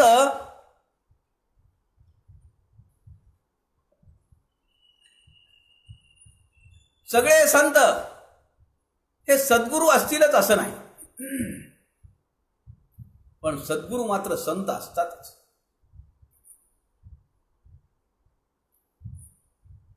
असे की अनेक शास्त्र ग्रंथांचं वाचन केलं, त्यातून माहिती मिळेल साधना काय, साधनेचे प्रकार काय, उपासना म्हणजे काय, ज्ञान म्हणजे काय, परब्रह्म अवस्था म्हणजे काय, अद्वैत अवस्था म्हणजे काय, या सगळ्याची माहिती मिळेल. पण ज्ञान मिळेल का? You will get information. तुम्हाला इन्फॉर्मेशन मिळेल, मला नॉलेज नाही मिळणार. नॉलेज पेक्षाही एक चांगला शब्द आहे, अर्थपूर्ण शब्द आहे, आणि तो म्हणजे विजडम. इन्फॉर्मेशन मिळेल, नॉलेज मिळेल, पण विजडम मिळण्यासाठी, ज्ञान मिळण्यासाठी सद्गुरूंची कृपा होणं आवश्यक आहे. आणि म्हणून समर्थांनी संतांचं स्तवन केलेलं आहे.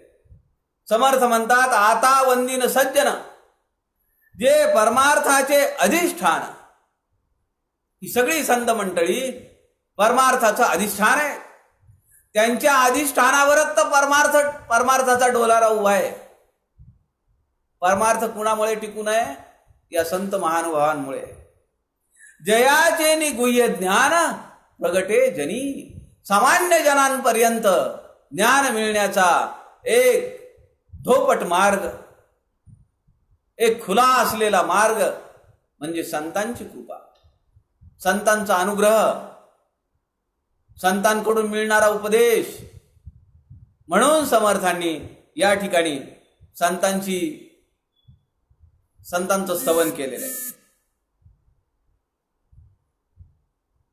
समर्थांनी या समासामध्ये संतांची कृपा होण्यासाठी संतांचा सहवास मागितलाय. संतांसोबत राहणं.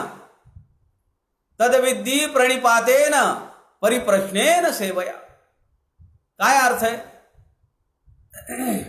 संतांसोबत राहणं, संतांची सेवा करणं, तद्विधी प्रणिपातेन, त्यांना नमस्कार करणं, अर्चन करणं, वंदन करणं, दर्शने स्पर्शने पुण्य जोडे, तया भाषणे नष्ट संदेह मोडे.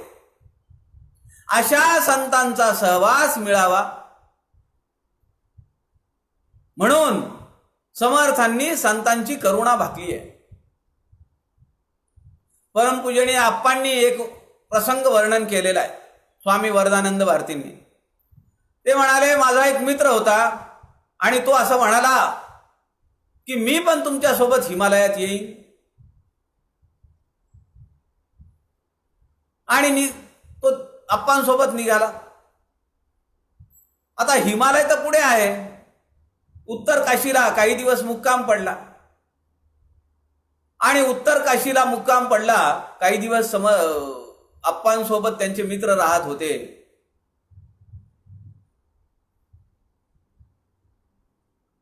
आणि काही दिवसानंतर त्यांच्या मित्रांनी, जे आप्पांसोबत आतापर्यंत अनेक विषयांवर चर्चा करत होते, ज्यांना उत्कंठा लागलेली होती आप्पांसोबत साधनेला जायची, हिमालयामध्ये जायची,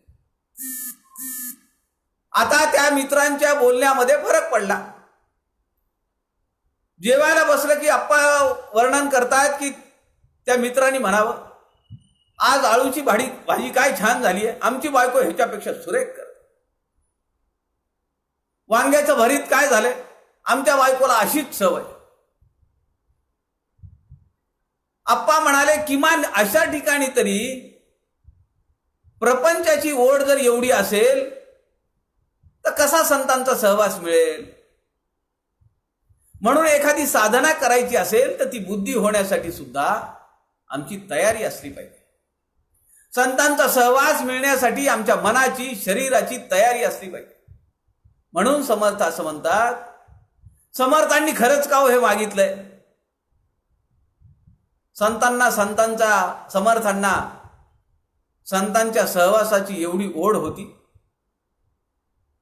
ती खरं तर आपल्या सगळ्यांसाठी आहे. आपल्या सगळ्यांना मार्गदर्शक व्हावा म्हणून हा दीपस्तंभ दासबोधाच्या रूपाने समर्थांनी लिहून ठेवलेला आहे. संतांचा सहवास मिळणं हे दुरापास्त आहे. आणि आपण किती दिवस तिथं टिकू हा तर त्याच्याही पुढचा प्रश्न आहे. समर्थांच्या मठामध्ये किती शिष्य असायचे आणि समर्थ वारंवार परीक्षा घ्यायचे, किती टिकले त्यांच्या परीक्षेला, तो एक स्वतंत्र विषय आहे. भोजन भाऊ खूप असतात. मग आपल्या म्हणच आहे मराठीमध्ये, भजनाला 10 भोजनाला 100. ज्या दिवशी पारायणाला किती लोक असतात सांगून 5, 10, 20, 25, 50, 100 त्याची जाहिरात करावी लागते. व्हॉट्सअपवर बॅनर लावून, वर्तमानपत्रात जाहिरात देऊन, बातमी देऊन, ग्रंथाचं पारायण आहे, तुकाराम महाराजांच्या अभंगांच्या गाथाचं पारायण आहे, माऊलींच्या ज्ञानेश्वरीचं पारायण आहे, दासबोधाचं पारायण आहे. पण ज्या दिवशी भंडारा असतो त्या भंडाऱ्याची जाहिरात असते का एवढी? गर्दी मात्र आलोट. संतांचा सहवास मिळणं, संतांच्या सोबत राहणं हेही भाग्यामध्ये यावं लागतं. सज्जन हो, यासाठी मी नेहमी म्हणतो, शिवथरघळीमध्ये एखादा महिना जाऊन राहिलं पाहिजे. गोंदवल्याला सेवेसाठी एखादा महिना जाऊन राहिलं पाहिजे. आळंदीला एखादा महिना जाऊन राहिलं पाहिजे. तो संतांचं वास्तव्य आहे त्या ठिकाणी. तो सेवाभाव आपल्या अंगी येण्यासाठी अशा गोष्टी करणं गरजेचं आहे. संतांचं फक्त संत स्तवन केलंय, संतांची महिमा गायली आहे का समर्थांनी? अहो, समर्थ एकमेव संत आहेत,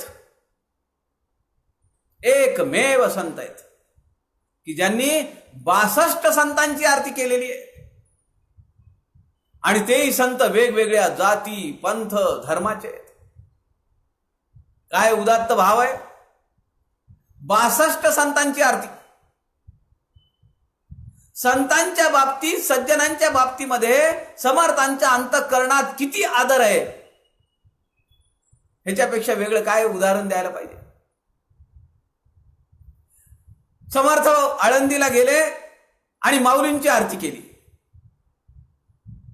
आमच्या गोरठ्याला परमपूजनीय आप्पांनी ही आरती, समर्थ रचित आरती माऊलींची दर शनिवारी गोरठ्यामध्ये म्हटली जाते. त्यांच्या उपासनेच्या पुस्तकातच ही आरती आहे. असं संतांबद्दलचं स्तवन समर्थांनी केलं आणि समर्थ संत स्तवनाच्या नंतर शेवटी असं म्हणतात, मोक्ष श्रिया अलंकृत. हे संत कसे आहेत? मोक्षश्रीनी अलंकृत आहेत. त्यांच्या अंगा खांद्यावर कशाची दागिने आहेत? कोणते अलंकार आहेत? मोक्षाचे. कानामध्ये मोक्षाची बिगबाळी, गळ्यामध्ये मोक्षाची माळ, सगळीकडे मोक्षाचे अलंकार आहेत. मोक्ष श्रिया अलंकृत ऐसे हे संत श्रीमंत. अलंकार केव्हा येतात अंगावर? श्रीमंती आल्यानंतर. जो माणूस श्रीमंत असतो त्याच्या अंगावर अलंकार असतात. म्हणजे अलंकार न घातलेला माणूस श्रीमंत नसतो असं नाही, पण एक साधारण एक रूढ परंपरा. मोक्ष श्रिया अलंकृत ऐसे हे संत श्रीमंत, जीव दरिद्री असंख्यात नृपती केले. जे जीव दरिद्री आहेत, दरिद्री म्हणजे भीक लागलेले का, खायला मिळत नाही असे का? नाही, मोक्षाच्या वाटेवर दरिद्री असलेले असे असंख्य जीव, त्यांना काय केलं? नृपती केले. राजा म्हणून त्यांना बसवलं, विराजमान केलं, सिंहारूढ केलं. अशा संतांचं वर्णन संत तुकाराम महाराज करतात. काय वर्णू मी या संतांचे उपकार. तुकाराम महाराज, जगद्गुरु संत श्रेष्ठ तुकाराम महाराज म्हणतात, या संतांचे उपकार मी काय वर्णन करू म्हणाले. मज निरंतर जागविती. म्हणजे झोप आली की जाग करतात का? नव्हे. माझी साधना योग्य चालू आहे का? माझी साधना योग्य गतीने चालू आहे का? याची जागृती करून देण्याचं काम मला हे संत करतात. म्हणून समर्थांनी सुद्धा पहिल्या दशकामध्ये संतांचं स्तवन केलेलं आहे. अनेक संतांनी श्रोत्यांचं स्तवन केलेलं आहे. आता श्रोते जर नसतील तर वक्त्याला काय किंमत आहे? म्हणून श्रोते स्तवन करत असताना समर्थांच्या श्रोते स्तवन समासाच्या सुरुवातीला सगळ्या श्रोत्यांना माझा दंडवत. कारण तुमच्याशिवाय वक्त्याला काही किंमत नाहीये. श्रोते असतील तरच वक्त्याची किंमत आहे, तरच त्याला काही अर्थ आहे त्याच्या बोलण्याला. मग ते समोरच बसले पाहिजेत असंही नाही, पण समोर श्रोते बसलेले आहेत असं समजून आपला विषय मांडण्याची कला ही एक साधना आहे. आणि ती साधना एक उपासना म्हणून जेव्हा आपण करू तेव्हा त्या साधनेवर हा साधक मार्ग चालू शकतो. श्रोते समोर असले किंवा नसले, पण हे श्रोत्यांपर्यंत जात आहे. आणि श्रोत्यांचे चेहरे जरी दिसत नसले, पण श्रोत्यांना काय वाटतंय ते लिहून पाठवतात, तेव्हा ते पाहून तरी लक्षात येतं की श्रोते आहेत, ऐकताय. समर्थांनी श्रोते स्तवन या समासामध्ये श्रोत्यांचं स्तवन केलेलं आहे, श्रोत्यांची आराधना केलेली आहे. अहो, समर्थांचे श्रोते कसे असतील? काही ठिकाणी शिष्य असतील, काही ठिकाणी खेडूत असतील, काही ठिकाणी सरदार असतील, काही ठिकाणी प्रशिष्य असतील, सामान्य जन असतील, साधनेच्या मार्गावर भक्ती भजन करणारे काही लोक असतील, अशा श्रोत्याची किंमत, अशा श्रोत्याचं स्तवन समर्थ करतात अत्यंत नम्रपणे. हा समर्थांचा नम्र भाव आपल्या अंतःकरणात आपण कायम ठेवला पाहिजे. वक्ता तो वक्ता नव्हे श्रोते विण. वक्त्याला वक्ता कसं म्हणायचं श्रोता नसेल तर? आणि असं असताना सुद्धा समर्थांनी आपल्या श्रोत्यांचं स्तवन केलेलं आहे, श्रोत्यांचं भजन केलेलं आहे. समर्थ म्हणतात त्यांना मोठेपण देत असताना, परंतु हे गुणग्राहिक म्हणून बोलतो निशंक. माझे श्रोते कसे आहेत? गुणांचं ग्रहण करणारे आहेत, म्हणून मी निशंक बोलतो. भाग्य पुरुष काय एक सेवित नाही.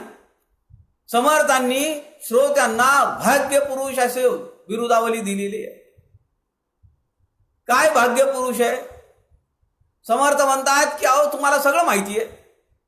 अनेक विद्वान लोकांचं आपण ऐकलेलं आहे, अनेक ग्रंथांचा आपण अभ्यास केलेला आहे. आपल्याला माहीत नाही असं काहीच नाही. पण आपण जे इथं माझ्या समोर बसलेले आहात, या ग्रंथाचं श्रवण जे आपण करता आहात, ते समर्थांनी अत्यंत नम्र भाव घेतलाय. समर्थ म्हणतात सदा सेविती दिव्यान्ने. वेगवेगळ्या आचार्यांचं, वेगवेगळ्या महंतांचं आपण प्रवचन ऐकलेलं आहे. सदा सेविती दिव्यान्ने. अशा भल्या भल्या महंतांचं, आचार्यांचं, प्रकांड पंडितांचं आपण प्रवचन ऐकलेलं आहे, म्हणजे दिव्यान्न सेवन केलेलं आहे. पालटा कारणे अवेट आणणे. पण रोज रोज रोज रोज गोड खाऊन चालेल का? कंटाळा येतो. मग कधीतरी आपण काय म्हणतो, आज झुणका भाकरी करा, आज ठेचा भाकरी करा, पिठलं भाकरी करा. अवेट आणणे, पालटा कारणे. माझं जे तुम्ही ऐकणार आहात तर ते असं थोडा जरा चेंज म्हणून, मराठीत बोललं की पटकन समजतं. रोज गोड खात आहात, पण आज चेंज म्हणून तुम्ही माझं ऐकणार आहात, माझं श्रवण करणार आहात. तैसीच माझी वचने पराकृते. मराठीमध्ये सांगितलेले, माझी काही व्युत्पत्ती नाहीये संस्कृतमध्ये बोलण्यासारखी. समर्थ परत इथं स्वतःला वाक्शून्य जसं सुरुवातीला शारदा स्तवनामध्ये म्हणाले, तसं इथं एक समर्थांनी फार सुरेख शब्द वापरलाय. काय नम्र भाव आहे समर्थांचा. समर्थ म्हणतात तैसा मी एक वाग्दुर्बळ. मी दुर्बळ आहे, मला बोलता येत नाहीये. श्रोते परमेश्वराची केवळ. आपण श्रोते परमेश्वर आहात. आपण माझ्यासाठी देवाच्या ठिकाणी आहात, भगवंताच्या ठिकाणी आहात. यांची पूजा वाचा वरळ करूप आहे. मी माझ्या तोंडानी, मी माझ्या जिभेनी शब्दांच्या रूपाने, शब्द सुमनांनी मी तुमची पूजा करू इच्छितो. काय मोठा भाव, किती मोठं आदराचं स्थान समर्थांनी आम्हाला दिलेलं आहे. समर्थ पुढे असं म्हणतात की तुम्ही जगदीश मूर्ती आहात. फार सुरेख समर्थांनी शब्द वापरलेले श्रोत्यांच्या बाबतीत. तुम्हाला माहिती नाही असं काहीच नाही म्हणाले, सगळं तुमच्या दृष्टी खालून गेलेलं आहे. पण माझ्या समाधानासाठी तुम्ही ऐकत आहात, छान छान म्हणत आहात, वा वा म्हणत आहात, सुरेख विवेचने म्हणत आहात. मला माहिती आहे की माझ्या समाधानासाठी तुम्ही हे सगळं करत आहात, हे सगळं तुम्हाला माहिती आहे असं समर्थ म्हणतायत. समर्थ पुढे म्हणतात समर्थांचा पुत्र मूर्ख जगी. समर्थाचा पुत्र मूर्ख जगी, परी सामर्थ्य असे त्याच्या अंगी. आता समर्थांनी इथं काय सुरेख मेख मारलेली आहे. समर्थाचा पुत्र मूर्ख जगी जरी. मी कुणाचा मुलगा आहे? रामाचा मुलगा आहे, मी त्याचा पुत्र आहे. परी सामर्थ्य असे त्याच्या अंगी, पण माझ्या अंगी रामाचं सामर्थ्य आहे, माझ्या गुरुचं सामर्थ्य आहे. तुम्हा संतांचा सलगी म्हणवणी करीतो. माझी पात्रता नाहीये तुमच्या जवळ यायची, तुमचं पूजन करायची, तुमचं अर्चन करायची. पण मी जी सलगी करतो आहे, माझं जे धारिष्ट मी करतो आहे, ते कुणाच्या पाठबळावर? माझ्या रामाच्या कृपेच्या पाठबळावर. पुढे समर्थ माऊलींची भाषा वापरतात. आपलेच बोले वाहू गे. आपलाच माणूस आहे, बोलतो काहीतरी, चला ठीक आहे, त्याची संपादनी करणे लागे, ते तुम्हाला संपादून न्यावं लागेल, एडिट करावं लागेल, काही ठिकाणी कटछाट करावं लागेल, जे नको असेल ते काढून टाकावं लागेल, जे छान आहे ते ठेवावं लागेल. परंतु काही सांगणे न लगे, न्यून ते पूर्ण करावे. श्रोत्यांचं स्तवन करतात. आणि समर्थ पहिल्या दशकामध्ये 7व्या समासात कवेश्वर स्तवन या समासाचं नाव आहे, कवींचं स्तवन करतात. फार विरळा संत आहे तो समर्थ.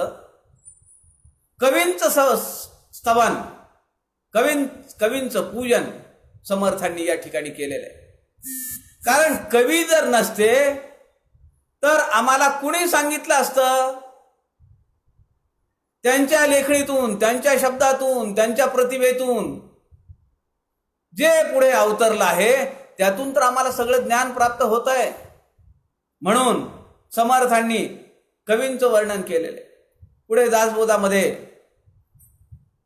कवी स्तवन करत असताना समर्थांनी 3 प्रकार सांगितलेत कवीचे: धीट, पाठ आणि प्रासादिक. कवीचे 3 विभाग करणारे एकमेव संत आहेत समर्थ रामदास. आणि त्याची झलक आपल्याला तिथं पाहायला मिळेल. आजच्या जगामध्ये सुद्धा धीट, पाठ आणि प्रासादिक कवी आहेत. समर्थांनी या ठिकाणी प्रासादिक कवींचं स्तवन, पूजन केलेलं आहे. ज्यांच्या कवितेमधून आल्हाददायक वाटतं, मनाला भावतं, अंतःकरणाला पटतं, अशा कवींची रचना आपल्यापर्यंत येते. आणि ज्या कवींनी ही रचना केली त्या कवींना समर्थांनी वंदन केलेलं आहे. कवी वाल्मिकी, कवी व्यास अशी अनेक उदाहरणं समर्थांनी दिलेली आहेत. 45-46 हजार ओव्यांची काव्याची रचना करणारे परमपूज्य आप्पा स्वामी वरदानंद भारती, किंवा अनेक संतांची, तुम्ही संतांची यादी करा, त्यातल्या कितीतरी संतांची, बहुतांश संतांचं स्तवन आधुनिक महिपती परमपूजनीय दासगुरु महाराज दादांनी केलेली आहे. अशा सगळ्या संतांचं वर्णन, अशा सगळ्या संतांचं स्तवन, कवींचं स्तवन समर्थांनी कवीश्वर स्तवन या समासामध्ये केलेलं आहे. त्यानंतर समर्थांनी सभा स्तवन घेतलंय. समर्थ हे एकमेव संत आहेत की ज्यांनी सभेचं स्तवन केले. सभा ज्या ठिकाणी असते त्या ठिकाणाचं वर्णन केलंय. संत समागम व्यासपीठ आहे की ज्या ठिकाणी संतांची सभा चालू आहे. संतांच्या रचनेवर विचार मांडण्याचं काम चालू आहे. अशा संत समागम व्यासपीठाला सुद्धा आपला नमस्कार असला पाहिजे, वंदन असलं पाहिजे. आता वंदू सकळ सभा, जय सवेसी मुक्ती सुल्लवा, जेथे स्वये जगदीश उभा तिष्ठतू भरे. भागवतातल्या वचनाचा संदर्भ घेऊन समर्थ म्हणतात की ज्या ठिकाणी भगवंताचं नाम संकीर्तन चालू असतं त्या सभेमध्ये जाण्यासाठी स्वतः भगवंत दारावर तिष्ठत उभा असतो. त्याला प्रवेश मिळत नाही म्हणाले, कारण सभा खचाखच भरलेली आहे. आळंदीला मी पाहिलंय की दररोज दुपारी 3 वाजता दररोज अव्याहतपणे एक प्रवचन सेवा असते आणि 2:30 वाजल्यापासून त्या सभागृहामध्ये लोक बसायला चालू करतात. 3 वाजता प्रवचनकार मोरे गुरुजी येतात तेव्हा सभागृहामध्ये पाय ठेवायला जागा नसते, लोक पायऱ्यांवर बसतात. अशा सभेला, ही भगवंताची सभा जिथं चालू आहे त्या ठिकाणाला नमस्कार करणारे, वंदन करणारे समर्थ रामदास एकमेव संत आहेत. अशा आगळ्या वेगळ्या संतांच्या वाङ्मयाचा अभ्यास आपण करतो आहोत, चिंतन करतो आहोत. किती मोठी परंपरा आणि किती मोठं वैशिष्ट्य आपल्याला आहे. समर्थ सेवा मंडळाचे कार्याध्यक्ष कोटणीस महाराज यांच्या घरी 100 वर्षापासून रोज कीर्तन आहे. काय मोठी परंपरा आहे. अशा सभेच्या ठिकाणी भगवंत प्रवेश मिळावा म्हणून तिष्ठत दारावर उभा असतो असं भागवतात वचन आहे. त्याचा संदर्भ समर्थांनी या समासामध्ये घेतलेला आहे. आणि समर्थ त्यानंतर पुढे परमार्थ स्तवनाकडे जातात. परमार्थ स्तवन हा 9वा समास आहे. आणि बाबा बेलसरेंच्या मते परमार्थ स्तवन या समासापासून खरा दासबोध चालू होतो. आतापर्यंत सगळं स्तवन जे झालं, श्रोत्यांचं झालं, गणपतीचं झालं, शारदेचं झालं, कवींचं झालं, संतांचं झालं. संत अशी सभा जिथं चालू आहे त्या सभेच्या स्थळाचं झालं. आता परमार्थ स्तवन करताना समर्थ म्हणतात, परमार्थ तो राज्यधारी, ज्याला परमार्थ जमला, ज्याला परमार्थ समजला, जो परमार्थाच्या वाटेवर लागला, तो राज्यधारी आहे. परमार्थ नाही तो भिकारी. काय शब्द वापरलाय समर्थांनी बघा. परमार्थ नाही तो भिकारी. या परमार्थाची सरी कोणास द्यावी. सरी हा मराठवाड्यातला शब्द आहे. याची तुलना कशाला द्यावी. परम अधिक अर्थ. अर्थ तर आम्हाला बऱ्याच गोष्टींचा माहिती असतो, पण परम अर्थ, जो अर्थ जाणल्यानंतर या जगाच्या पाठीवर जाणण्याचं काही राहत नाही, समजून घेण्याचं काही राहत नाही, तो परमार्थ. त्याची एक वाट आहे, त्याची एक साधना आहे. आणि तो अर्थ समजण्यासाठी समर्थांनी या परमार्थाला अत्यंत त्याची तुलना करता येत नाही असं सांगितलं. आणि समर्थ असं पुढे म्हणतात, आहे तरी परम सुगम. हा एक फार अत्यंत सूक्ष्म विचार समर्थांनी परमार्थ स्तवनात मांडलेला आहे. आहे तरी परम सुगम. काय समर्थ म्हणतात हे पहा, आत्मप्रचितीवर समर्थांनी दासबोध सांगितलाय. समर्थ काहीतरी बोलायचं म्हणून बोलत नाहीये.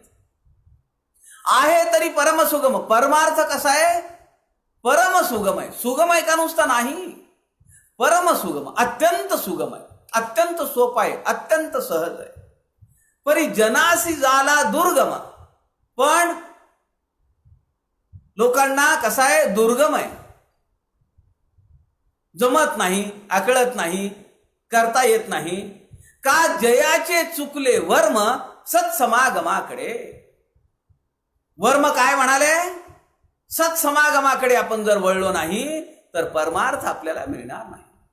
परमार्थाच्या वाटेला आपण जाणारच नाही. आपण जर रजोगुणामध्ये, तमोगुणामध्ये त्यातच जर लिप्त होऊन राहिलो तर परमार्थाच्या वाटेला कसे जाऊ. आम्ही राज्यधारी कसं होऊ. आम्हाला जर ते परमवैभव संपन्न असं जर राज्य आम्हाला उपभोगायचं असेल, सायोज्यतेची पदवी जर मिळवायची असेल तर आम्हाला परमार्थाची वाट धरली पाहिजे. परमार्थ स्तवन या समासाचा अभ्यास केला पाहिजे. आणि समर्थ या दशकामध्ये शेवटचा जो समास आहे, 10वा समास, तो आहे नरदेह स्तवन. सगळ्यात महत्वाचा समास हा आहे. कारण नरदेहामध्ये तुम्ही आम्ही आहोत, म्हणून आपण दासबोधाचा अभ्यास करतो आहोत, म्हणून आम्ही परमार्थाच्या वाटेला लागलेलो आहोत. आणि हा नरदेह असा तसा मिळत नाही. जेव्हा अत्यंत दुर्मिळ असा हा नरदेह, तो मिळण्यासाठी सुद्धा एक वेळ यावी लागते, एक भाग्य यावं लागतं, तेव्हा हा नरदेह मिळतो. आणि नरदेहामध्ये येऊन जर आम्ही परमार्थाच्या वाटेला लागलो नाही तर वायाची जननी प्रसवली, वायाची कूस उजवली असं समर्थ जसं म्हणतात, तसं ते पाप आमच्या माथी लागता कामा नये. समर्थ असं म्हणतात, धन्य धन्य हा नरदेहो, येथील अपूर्वता पाहो. धन्य धन्य म्हणाले हा नरदेह. इथं फार अपूर्व गोष्टी आहेत.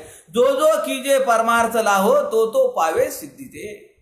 याच नरदेहामध्ये परमार्थ करता येतो. आणि तो जर आपण मनावर घेतला तर तो आपल्याला सिद्धीपर्यंत नेऊन बसवतो. आणि मग समर्थांनी खूप उदाहरणं दिलेली आहेत. माऊलींचं उदाहरण दिलेलं आहे, चांगदेव 65 चांगदेवांचं उदाहरण दिलेलं आहे. एक भयानकावरी बैसती, एक अचेतने चालविती. खूप उदाहरणं समर्थांनी दिलेली आहेत की नरदेहाच्या माध्यमातून अशी अचाट कृत्ये, अशी अचाट साधना, अशी अपूर्व साधना आपल्याला करता येते, याची प्रचिती समर्थांनी या समासामध्ये दिलेली आहे. समर्थ म्हणतात की जरी हा अधोमुख जन्माला असला, खाली तोंड घेऊन जरी जन्माला आला असला, तरी पण मानवी देहच असा आहे की या देहाचा पाठीचा कणा हा उभा असल्यामुळे आपल्याला आपली ऊर्ध्वगती करता येते, परमार्थाकडे जाता येतं. परलोकापर्यंत आपल्याला जाता येतं. हा भवसागर पार करण्यासाठी लॉकडाऊन मध्ये आपल्याला परमार्थाच्या वाटेवरून या लॉकडाऊनच्या बाहेर पडता येतं. आणि म्हणून ज्या घरामध्ये आपलं सगळं आयुष्य जातं ते घर आणि हे मिळालेलं घर, समर्थांनी नरदेहाला या समासाच्या शेवटी घर मानलंय. जसं आम्ही आमच्या घरामध्ये म्हणतो हे आमचं घर आहे, तसं समर्थांनी फार सुरेख वर्णन केलंय. आज वेळ जास्त झालाय, 10-15 मिनिटांचा मी आवर्त घेतो. पण समर्थ असं म्हणतात, जे घर आम्ही आयुष्याची पुंजी खर्च करून बांधलेलं असतं. पु ल देशपांडेंचं घरावर मी मागच्या महिन्यामध्ये एक व्याख्यान ऐकलं आणि खरंच त्या व्याख्यानामध्ये घर बांधणाऱ्या लोकांची मानसिकता आपल्याला हसवायला लावते. फार सूक्ष्म निरीक्षण आहे पु ल देशपांडेंचं त्या घराच्या ह्याच्यावर. वास्तू बांधणाऱ्या लोकांचं स्वतःचं घर 4 रूमचं का असेना, पण ते कसं आवर्जून बांधतात, किती त्याच्यामध्ये मोठा आव आणतात. समर्थ म्हणतात की हे जे घर बांधलेलं आहे त्या सगळ्यांना वाटतं, येणाऱ्या जाणाऱ्या नातेवाईकांना वाटतं की हे घर माझं आहे. या घरामध्ये ढेकून, पिसवा, झुरळं, पाली, मांजरी, कुत्री जी असतात त्या सगळ्यांना वाटतं हे माझं घर आहे. आणि तसं म्हणाले हा माणूस आहे की ज्याला वाटतं हे माझं घर आहे आणि म्हणून तो या घरामध्येच राहतो.